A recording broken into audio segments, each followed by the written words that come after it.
ബാലാണ് ഈ തിരുവനന്തപുരത്തെ DC ബുക്സിൻ്റെ ഈ പുസ്തക പ്രദർശനം സ്ഥിരമായിട്ട് നടക്കുന്ന ഏർപ്പാടാണ്. ബാലാണ് നല്ലൊരു പുസ്തക വായനക്കാരാണെന്ന് എനിക്കറിയാം. നല്ലൊരു കളക്ഷൻ്റെ ശേഖരം, അതിന് ഞാൻ തന്നെ ഒരു സാക്ഷിയാണെന്നുള്ളത് അറിയാം. അപ്പോൾ ഈ പുസ്തക വായന ഇന്ന് എങ്ങനെ പോകുന്നു എന്ന് ബാലായുടെ അഭിപ്രായത്തിൽ എന്താണ്? ഞാൻ ഇന്നും പുസ്തകം കൂടുതൽ വായിക്കുന്ന ആളാണ്. എൻ്റെ കമ്പ്യൂട്ടറുണ്ട്, ഇമെയിലുണ്ട്, യൂട്യൂബ് എല്ലാം ഉണ്ടെങ്കിലും ഞാൻ ഇതൊന്നും ഉപയോഗിക്കാറില്ല. ഇന്നും പുസ്തകം തന്നെ വായിക്കുന്ന ആളാണ്. അത് ഏറ്റവും കൂടുതൽ പുസ്തകം വാങ്ങിയിട്ടുള്ളത് കറണ്ട് ബുക്സിലും ആവാനുള്ളപ്പോഴും പിന്നെ DC ബുക്സൊന്നുമാണ്. വായന ഒരിക്കലും മരിക്കുന്നില്ല, അത് ഞാൻ അങ്ങനെ വിശ്വസിക്കുന്നുമില്ല. പിന്നെ കൂടുതൽ കത്തെഴുതുന്ന ആൾ ഞാനാണ്. ഞാൻ ഒരിക്കലും ഇമെയിലും അങ്ങനെ അതൊന്നും ഉപയോഗിക്കാറില്ല. ഇന്നും ഒരാഴ്ചയിൽ 8-10 കത്തെഴുതും. പിന്നെ ഇന്ന് DC ബുക്സിനെ സംബന്ധിച്ച് പറയുകയാണെങ്കിൽ കിഴക്കേമുറി ചേട്ടൻ, അദ്ദേഹത്തെ എനിക്കറിയാമായിരുന്നു. അദ്ദേഹം വരുമ്പോൾ ഞാൻ കറണ്ട് ബുക്സിൽ നിന്ന് ഇറങ്ങി മാറിക്കളയുമായിരുന്നു. പിന്നെയാണ് DC രവി ആയത്. പക്ഷേ ഈ ലോക അത്ഭുതങ്ങളിൽ ഒരു സംഭവമാണ് DC ബുക്സിൻ്റെ പുസ്തക പ്രകാശനം. ഇത്രയും പിന്നെ ചെറിയൊരു കാലയളവിനുള്ളിൽ ഇത്രയും പുസ്തകം പബ്ലിഷ് ചെയ്ത് അത്രയും കെട്ടിലും മട്ടിലും ഇത്രയും ഭംഗിയായിട്ട് ചെയ്യുന്ന ഒരു പ്രസാധകനെ ഞാൻ കണ്ടിട്ടില്ല. പെൻഗ്വിനുണ്ട്, ഒരുപാട് പ്രസിദ്ധീകരണങ്ങൾ ലോകത്തിൻ്റെ പല ഭാഗത്തു നിന്ന് ഇറങ്ങുന്നുണ്ട്. പക്ഷേ ഇത്രയും സിസ്റ്റമാറ്റിക്കായിട്ട് ഇത്രയും ഭംഗിയായിട്ട് കെട്ടിലും മട്ടിലും ഉള്ളടക്കത്തിലും ചെയ്യുന്ന ഒരു പുസ്തക പ്രസാധകനെ ഞാൻ കണ്ടിട്ടില്ല.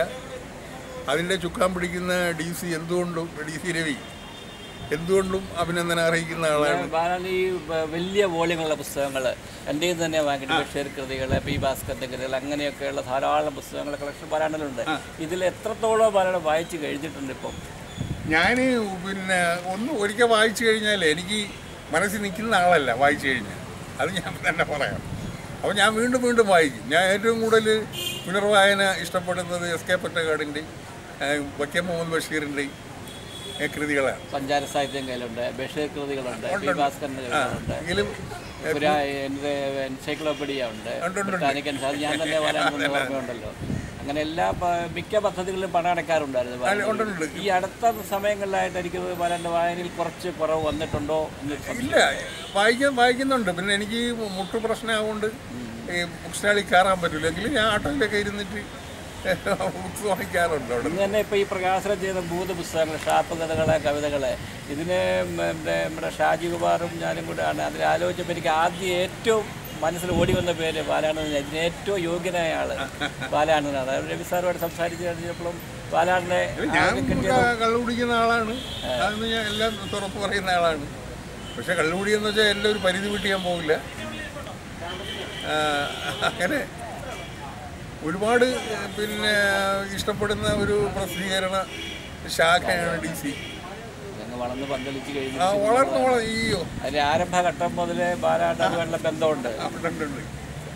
അതിന്റെ ആരംഭഘട്ടം മുതലേ ഇതിന് മുൻപ് വരുന്ന ആൾക്കാർ, തോമസ്, മാത്യൂസ്, ഇവർ, സോമൻ, കറണ്ട് സോമേട്ടനും ഞാനുമായിട്ടായിരുന്നു വലിയ എടുപ്പം. അന്നേരം അദ്ദേഹത്തിന് ഒരു ഇറ്റാലിയൻ സ്കൂട്ടർ, അന്ന് പത്മരായന് ഒക്കെ അവിടുത്തെ സ്ഥിരം ഇരിപ്പുകാരാണ് കറണ്ട് ബുക്ക്.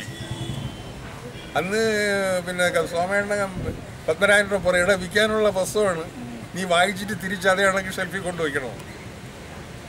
അങ്ങനെയാണ് അദ്ദേഹത്തിൻ്റെ നക്ഷത്രങ്ങളെ കാവലിന് ദ സ്റ്റാർസ് ലുക്ക് ഡൗൺ എന്ന് പറഞ്ഞ ഒരു പുസ്തകത്തിൻ്റെ ആ പേരെടുത്താണ് അദ്ദേഹം നക്ഷത്രങ്ങളെ കാവലെന്ന് പറഞ്ഞ് അദ്ദേഹം തന്നെ സംബന്ധിച്ചിട്ടുള്ള കാര്യമാണ്. ഞാൻ അതിൽ നിന്ന് അടിച്ചു മാറ്റിയെന്ന് പറഞ്ഞു.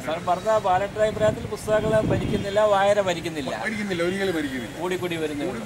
ഈ വായന മരിക്കുന്നില്ലാന്നുള്ളതിൻ്റെ ഒരു ഇത് തന്നെയായിരിക്കും പുതിയ പ്രസാധകർ ധാരാളം ഇപ്പം രംഗത്ത് വന്നിരിക്കുന്നതല്ലേ. അതും എല്ലാം കെട്ടുമട്ടിലും നല്ല രീതിയിൽ തന്നെ ഗംഭീരമായ സംഭവങ്ങളല്ല. ഇത് വായന മരിക്കുന്നില്ല. ഇത് തന്നെ ഈ ഷാപ്പ് കഥകൾ, ഈ 3 പുസ്തകം തന്നെ എന്ത് നല്ല കെട്ടുമട്ടുമാണ് ചെയ്തിരിക്കുന്നത്. നല്ല ലേഔട്ടാണ്. നല്ല ഇത് വായന കൂടിയേ വരുള്ളൂ. ഒരിക്കലും എല്ലാ മാധ്യമങ്ങളും ഇലക്ട്രോണിക്സ് മീഡിയകളുണ്ടെങ്കിലും പിന്നെ എനിക്കൊരു ഇതുള്ളത്, ഞാൻ വായനശാലയിൽ നിന്ന് എടുത്ത് വായിക്കാറില്ല. എനിക്ക് ഈ പുസ്തകം എപ്പോഴും സ്വന്തം കയ്യിൽ വേണം. അങ്ങനെ ഞാൻ ഇല്ലായ്മയുണ്ട് എനിക്കൊരുപാടെങ്കിൽ അതിൽ നിന്നാണ് ഞാൻ പുസ്തകങ്ങൾ വാങ്ങുന്നത്.